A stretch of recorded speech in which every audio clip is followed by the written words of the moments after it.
It says we're alive. Oh, there we hey, go. man, We're live. Yeah. Hey, how's good it to see going? you. Good. Pretty good. I mean, this has been a good week so far. Yeah, I feel like we've done a lot of these this week. I think for Yeah. good reason. The one we ought to plug. We had Doug Jones on the pod this week. Came out this morning. It is on the That Trippi Show Substack. I'm sure Lincoln Square will restack it as well. But go get that wherever you get your pods. It's already on Apple and Spotify or wherever they can get their pod, right, as well?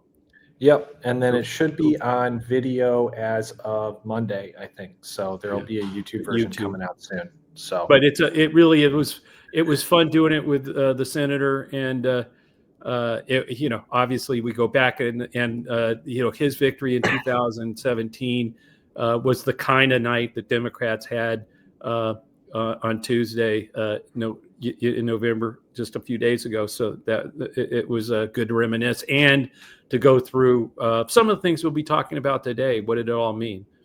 So, Alex, where do you want to get going? What do you want to get let's started get into it. I think we got a bunch of listener questions, so let's just dive in.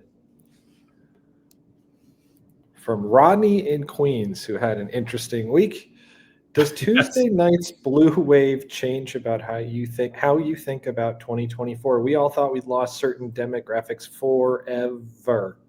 Appreciate the Sandlot reference. Joe, what do you think? Yeah, I mean, no, I think a lot of people thought that. I think some of us, Stuart Stevens, like literally from the beginning when Trump won in 24, said out loud and several times that he was going to have real trouble keeping his promises and his coalition together, and specifically cited Latinos. How do you keep that edge that you had, that pickup that he had, that advantage he had with them? And at the same time, do mass deportations, pick people up off the streets with no due process and ship them to gulags in Venezuela or wherever. He was El Salvador and other places, not Venezuela. But my point is, but we had to see it. I mean, we actually have exit polls now, and I think Alex has some good numbers there on some of the demographic numbers that show, with young people, with blacks, with Latinos, a shift, that really significant shifts in the wrong direction for Trump and the right direction for Democrats. Well, the interesting one, I think, on the demos and really Latinos, because obviously that has a lot of implications for next year. But if you look at the places, just specifically in New Jersey, where, again, after last year, and by the way, 4 years ago, the governor's race was really close. It was like a 2.5, 3-point race, I think, maybe 3. But like it was closer than in years past, and it was Murphy's reelect. Like, it should not have been a 3.5-point race, but it was. So, like, Ciccarelli is a pretty good candidate. Like, so all that said, he came close last time, right? And he's not like MAGA crazy either. No, but Harris won it by 7 points, and now you see Mikey Sherrill wins it by 13.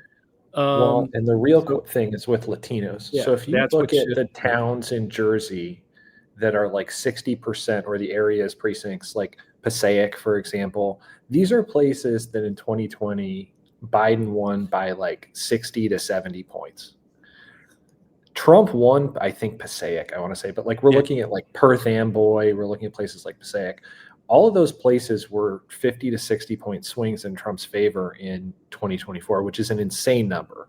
And enough that like every autopsy that was published a week and a half ago was like, uh-oh. Yeah. But then you look back, all of them swung all the way back to Sherrill. Like, we're talking, I think one of them was like Biden plus 78. Then it was like, I want to say Harris plus like 6, and then it was Sherrill plus 70 something, like over and over again. I mean, it was kind of whiplash seeing it go. We also have the exits that sort of plug right into those actual numbers in the cities and counties that you're talking about, where Sherrill did 67% of Latinos, well in the 90s with blacks, young people 70-ish% for both her and Spanberger, voters between 18 and 29. So all those, including a lot of young 18 to 29-year-old men are in that 70 number there. Right. So you see a lot of movement. Like I said, it's literally the Trump coalition fell apart as the deeper we get into his. I would go so far as to say that it was kind of a mirage to begin with.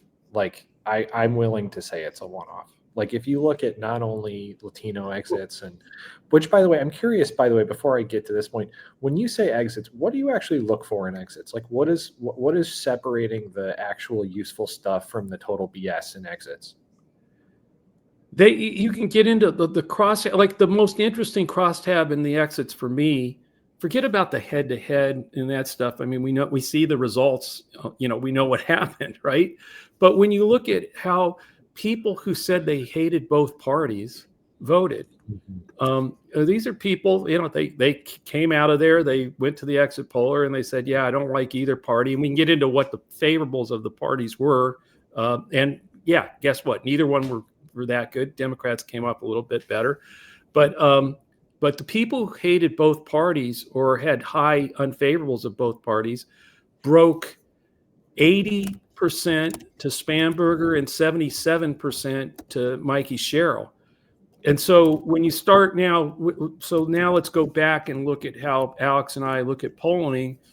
When you look at the NBC poll that came out right before the election that said Democrats had a generic vote of +8, 50 to the Republicans being at 42, and a generic vote for Congress. So, okay, what happened here was, there was an 8-point advantage, but then that 8 points between the 8 points that don't show up, where did they go? Because you have 50 voting for Democrats, 42 voting for Republicans. That group broke 8 out of 10 or 7 out of 10 to the Democrats on Tuesday's election. And now that's how you get to a 13-point lead or a 15-point victory in Virginia, like Spanberger had. Now remember, I don't know, a couple lives ago, Alex, I kept saying, like, when we were talking about 5, 6, 7% generic points of generic, and I was saying, man, I hope we can get it to 12 or something by November of next year. And we both thought, well, that's Joe's smoking something, and I wasn't.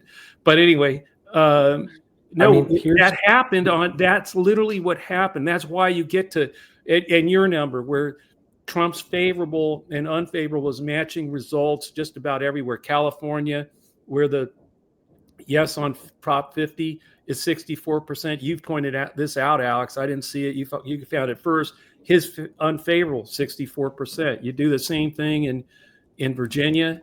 His unfavorables, 56, 57. Guess what? Spanberger gets the same thing with New Jersey. He had the same thing, unfavorable at 56 or so. She gets 56% of Cheryl gets 56% of the vote. Exactly. Hang on. Sorry, guys, I got to move locations. But if you look at this is a new experience for me and for our viewers. Yeah. If you look at exits again, and this is where the ones that I was looking at. So first of all, in New Jersey, did you have to move to look at these or? So if you look at New Jersey exit polling, the biggest one I looked at, Trump's approval rating 43.55. The results 43.56, basically the same margin. Yeah. In Virginia 41.56, 42.57 was the result. And the one interesting one I thought was California, and we haven't even talked about Georgia and Mississippi yet, which we should. Yeah. But California, it tracked exactly the same way. So this thing really was all about Trump. And the fact that you add that up with the exits you mentioned, and it wasn't just Latinos, it was young people. I want to say Kamala was only like 52 with young voters last year. Spanberger and Sherrill were both around 2/3. That's a massive 67, 66%. Women, young women, Kamala only went like 60. Spanberger, Sherrill were at 80. And then with Latino, like you said, you already mentioned with Black voters, with Latinos, it consistently was that same overperformance. The interesting thing with Latino men, though, was that it were Latinos, was that women, it was way in this high 70s for Cheryl, but with Latino men, it was 55. So there's clearly a gender gap with Latinos that for some reason, I mean, that's way up from where it was with Trump and Harris, but still some room to some work that we need to do there. So I want to say the only other thing I would say from Tuesday that really does portend well for next year is beyond the two gubernatorial races. You look at how the House of Delegates, 13 seats were flipped in Virginia. I mean, that's a huge number. Now I have 64 of 100 seats there. I mean, that's like, and it is not a blue state. I mean, some of those, as you know, having governor's Republican right now. So right. Well, and they carried Jay Jones over the line, which had to be a rough vote for some people. But even that was like, that shows how far this thing was gone for Republicans.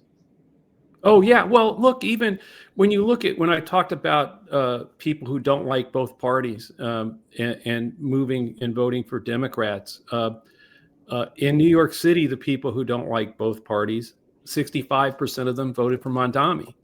I mean, what I mean by that is that's more. I think all of this is a testament to how bad how toxic the Republican brand is.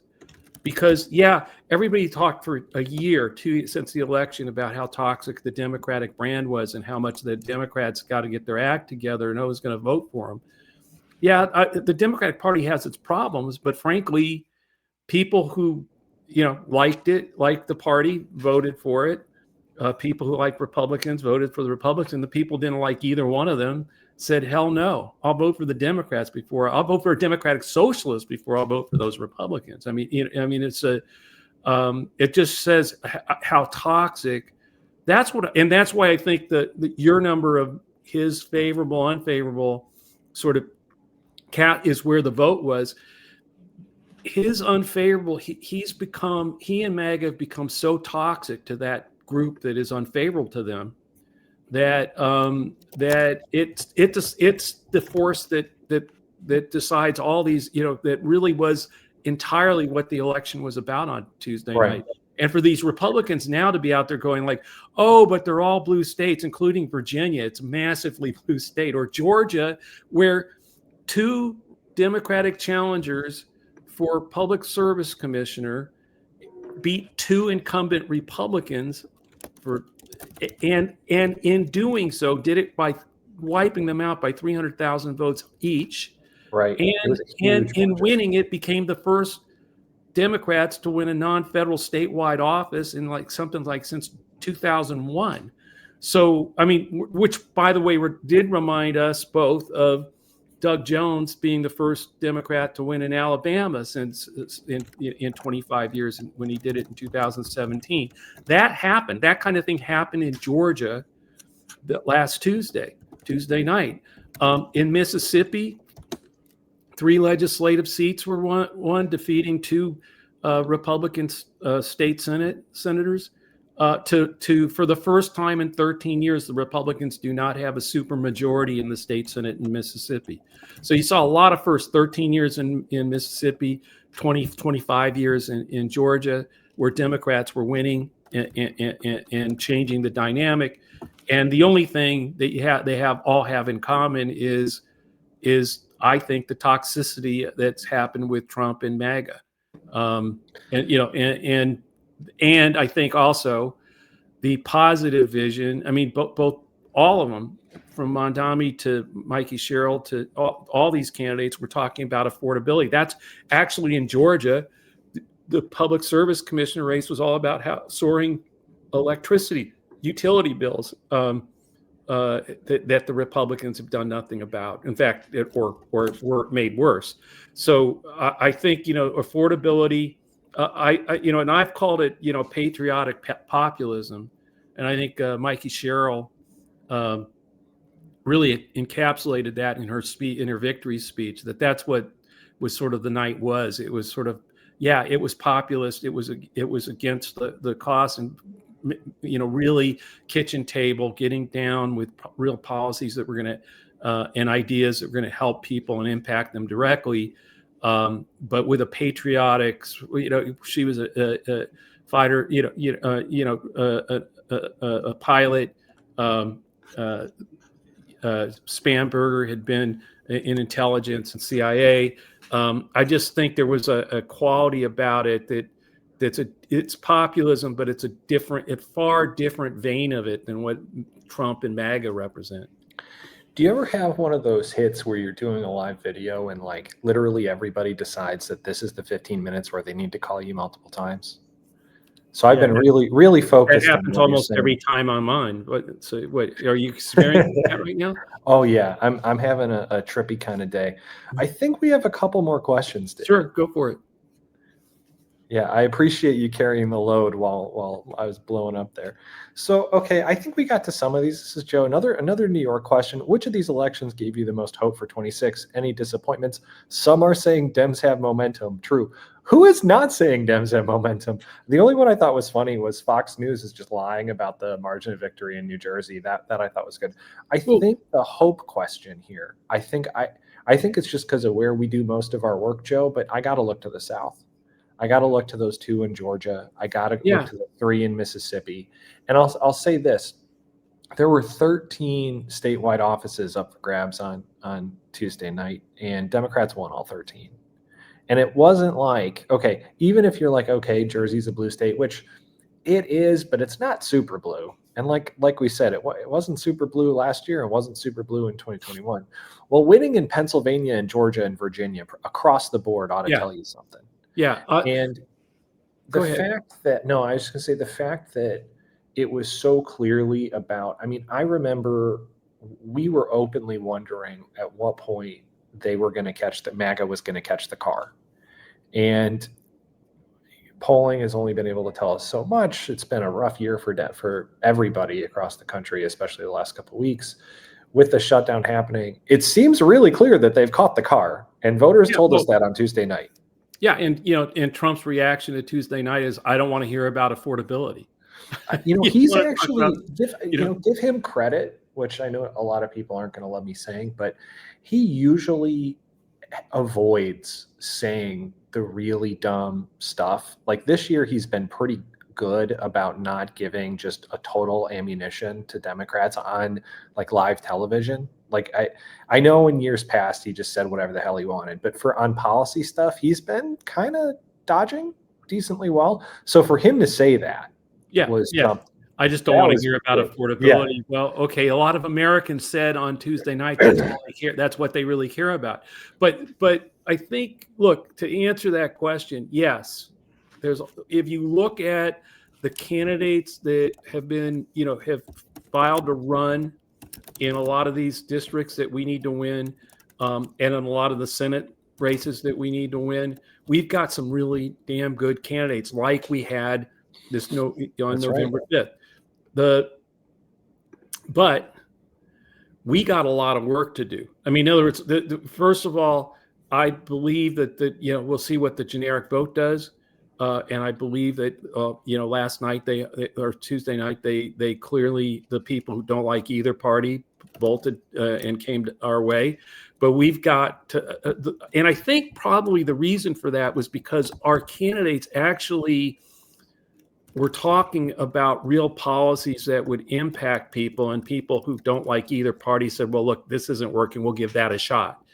And so that's something that we all need to be working for. But the most important thing is no one can take this, breathe a sigh of relief and take their foot off the gas. We have to keep running with everything we've got. Get behind candidates that you in your area, start working for them, stay engaged, get people to know King's rallies. Every step of the way, we have to keep this fight up. One victory, and it was a big one, and it was a shellacking, I think, as Mikey Sherrill said in her interview this morning.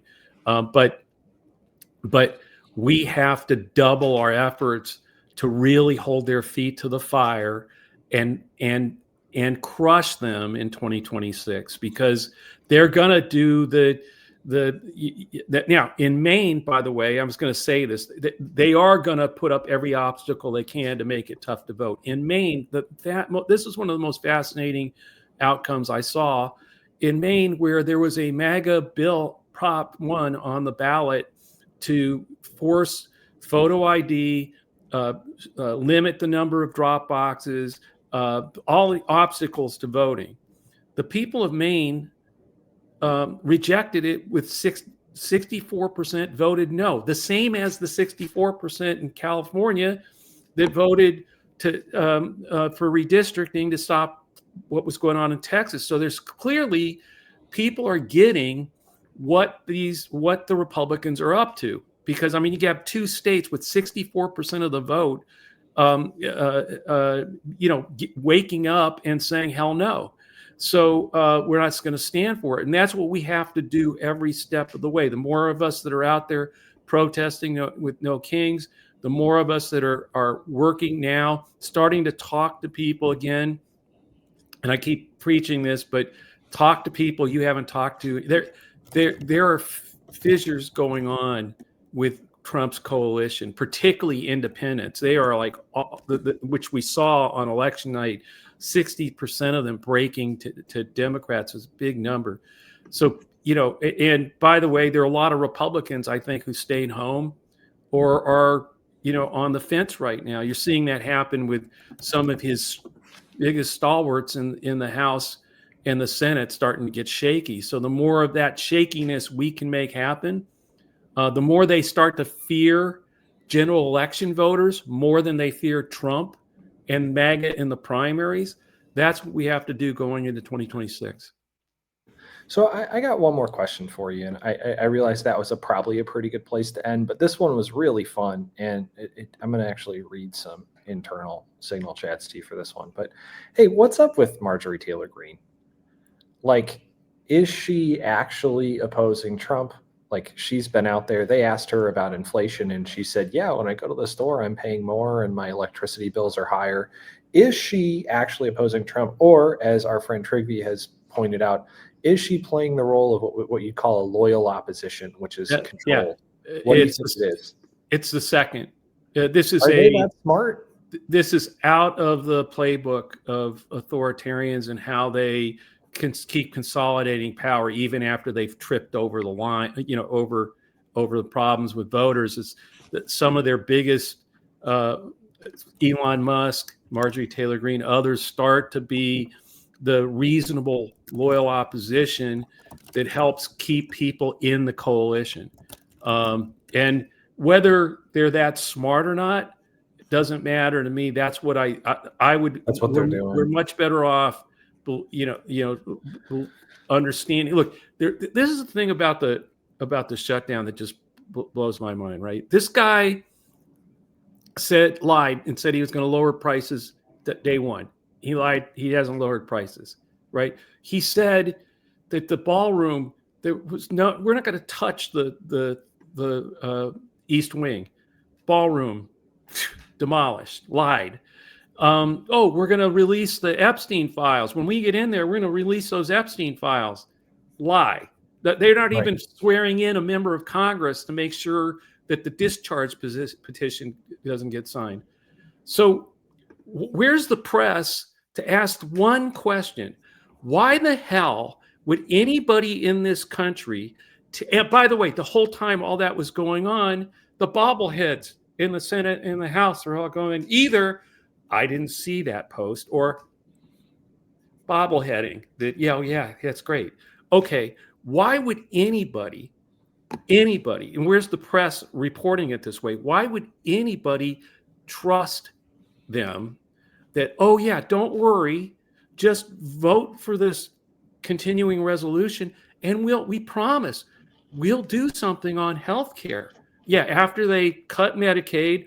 So why would anybody believe that? And where's the press reporting it that way? Which, by the way, would be all factual in reality, instead of letting people like Marjorie Taylor Greene, Jesus, and sort of like that's what she's trying to defang.